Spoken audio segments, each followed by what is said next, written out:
Thank you for coming to today's function. I'd like to welcome you to the Cleveland Council on World Affairs.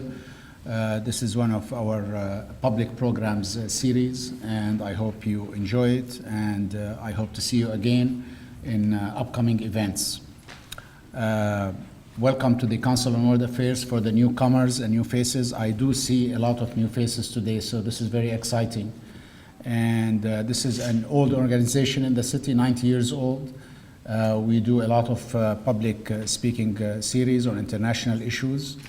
And we also handle a lot of educational activities in the city, namely the UN Model UN that many of your children probably went through it. And also we host the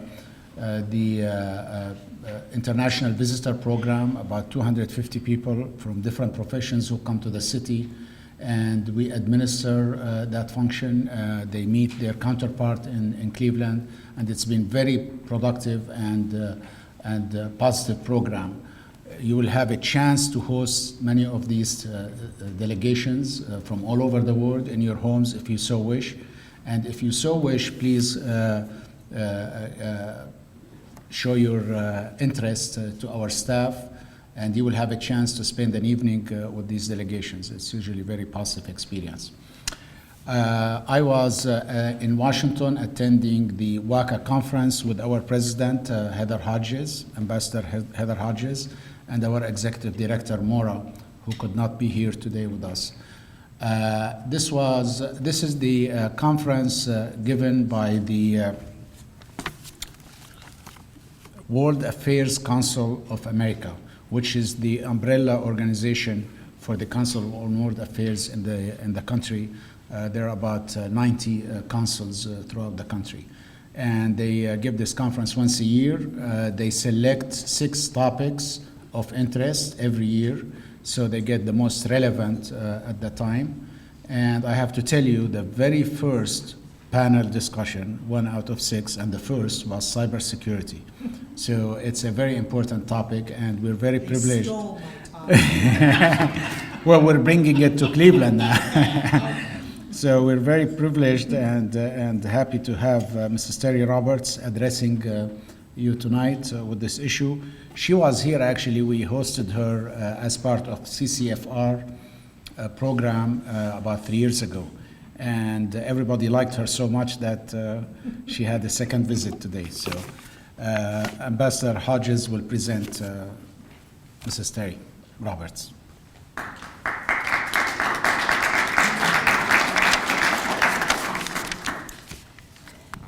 Good evening, everybody, and welcome to the 4th in the series of our public series, which is entitled Global Issues for Cleveland's Global Citizens. Weil just took half of my presentation from me. I was at the WACA conference last week, and I also thought it was very interesting that cybersecurity is considered one of the top 6 national security issues. And clearly there's a great deal of interest in the subject. But besides that, the Washington Post Live convened a group, a cybersecurity summit on October 3rd.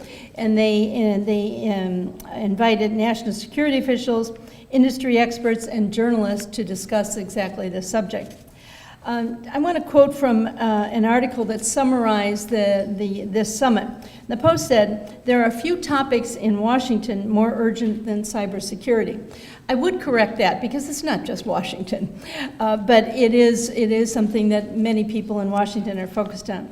For months, it has dominated the headlines, from the fallout of the thousands of classified documents leaked by Edward Snowden to high-profile hacks of U.S. media websites, including the Washington Post.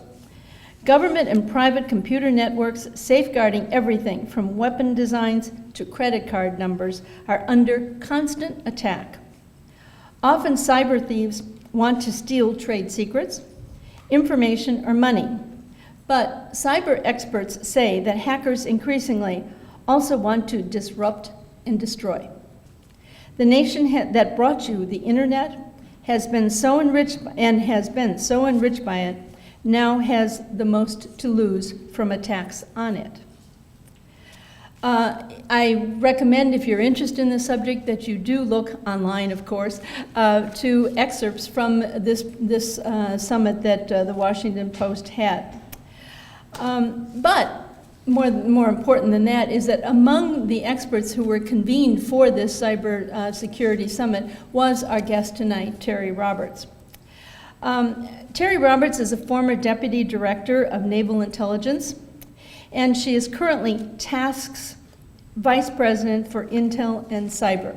And I'm going to ask Terry to please explain to people what TASC is all about, right? Because I think that some people think it's an acronym, and maybe it isn't, but whatever. It's clearly an important organization.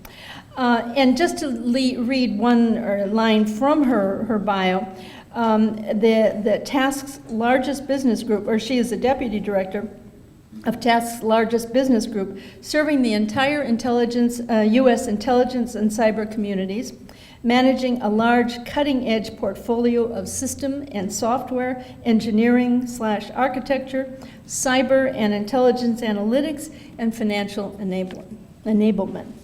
I'm not going to go further into her bio. I recommend that you read her bio in the program.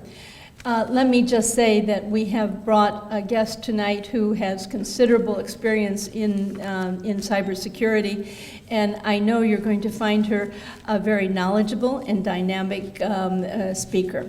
Terry?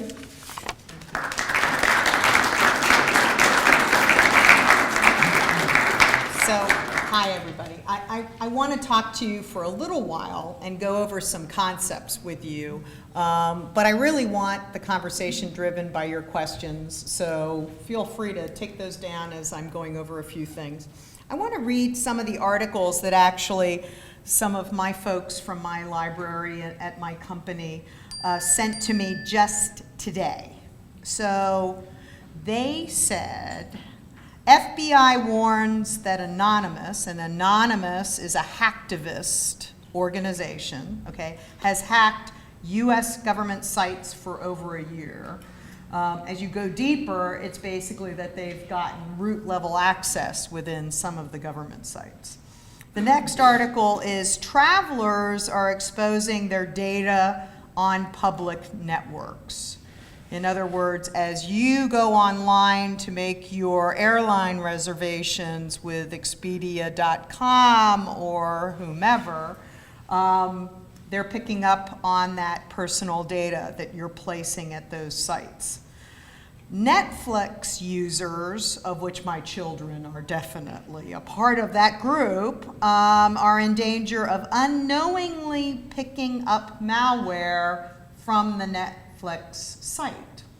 So I wanted to mention those to you so that you don't think it's just something that impacts the government or impacts big companies.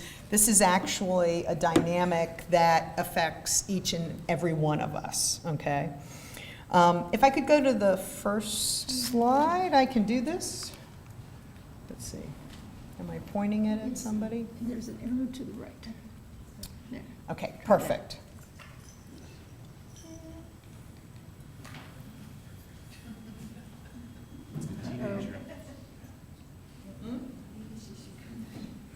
Hold on. I'll put my glasses on, that might help. It's been hacked. Yeah. Darn. Here, I'll give this to you. Maybe you're better than I am. Quite possibly.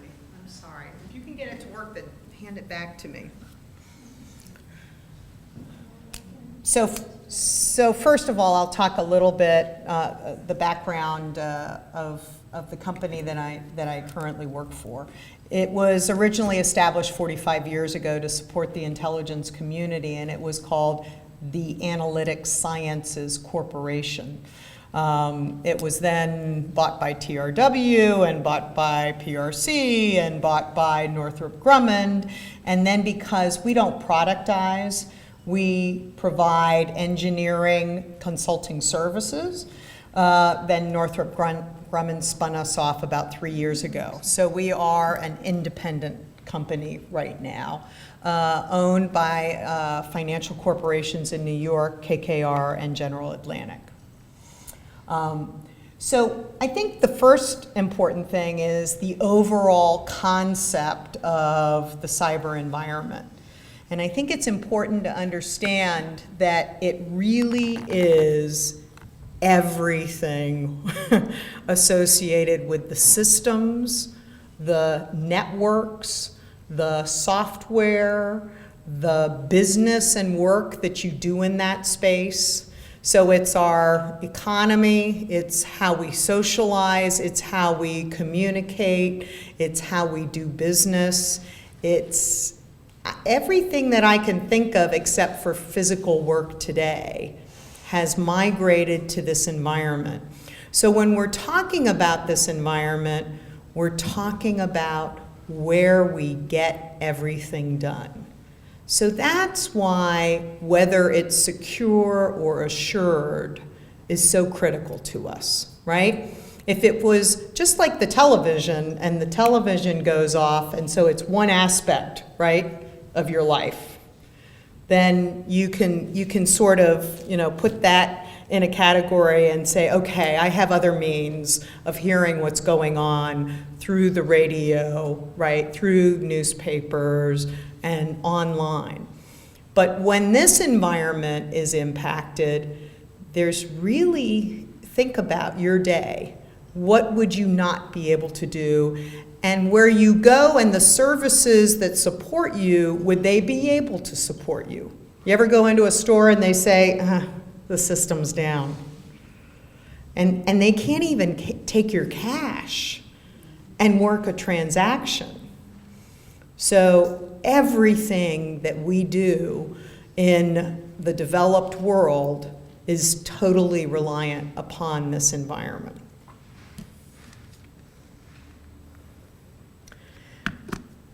I'm going to emphasize a little bit the bolded side, which are the commercial trends that exist today. So this is a little bit about the technological environment.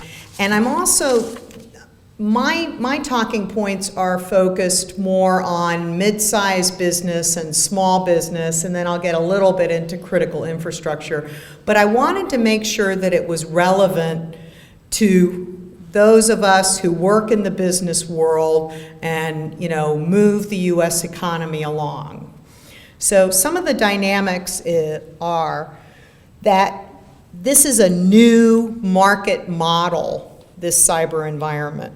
It moves, we used to say the technology moved in 18-month increments. It actually moves in 3 to 6 month increments.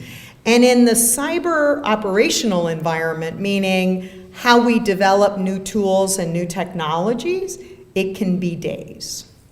So you can literally have a new approach to taking down someone's network and have it come out within days. Okay? So the timelines associated with this environment are very compressed, and that has a huge impact upon everything that we do.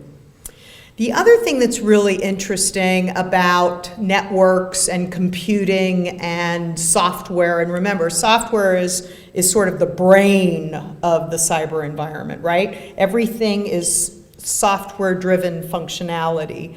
And it's also how the bad guys get us in this environment is they introduce bad software or malware. So what's kind of neat about innovation in this space today is we do it in what's called an open environment.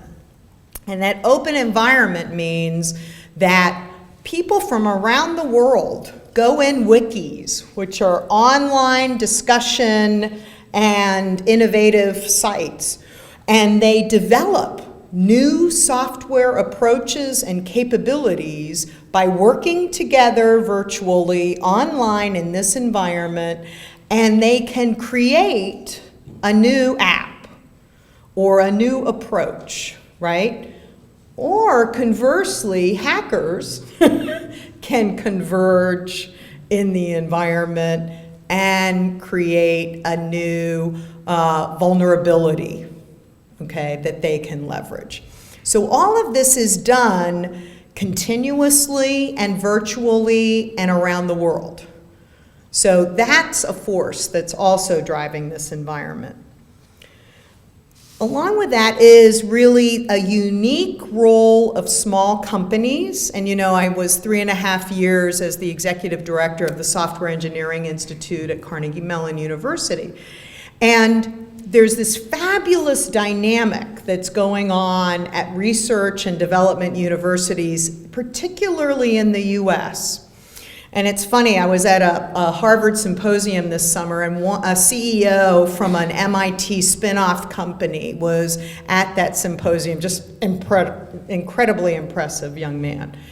And he said that there were several dynamics that made the US the place where this could happen. And it was venture capitalists, in other words, money that can be employed to feed and grow innovation, research and development universities, which bring the brilliance from around the world, right, come to our universities. And then just the American innovative spirit, that we're about bring your ideas and, you know, not having that control over how you come up with creative ideas. And so the combination of those three things has actually made the US a great place for small spin-off companies to come out of our research and development universities. And so I know when I was at CMU, we generated about 10 a year, and about 5 or 6, you know, had legs for 3 to 5 years, and then usually they got bought, right, by larger companies who wanted to acquire that innovation. Because for a larger company to create it takes more time. For a small company tied to the university, the innovative cycle is very fast. And what's important to understand about this is that's the overall dynamic that we're talking about with the cyber environment, is this incredible innovation, venture capitalist, you know, putting money on it, spinning out into a capability and being picked up by a larger company. And it's a continuous cycle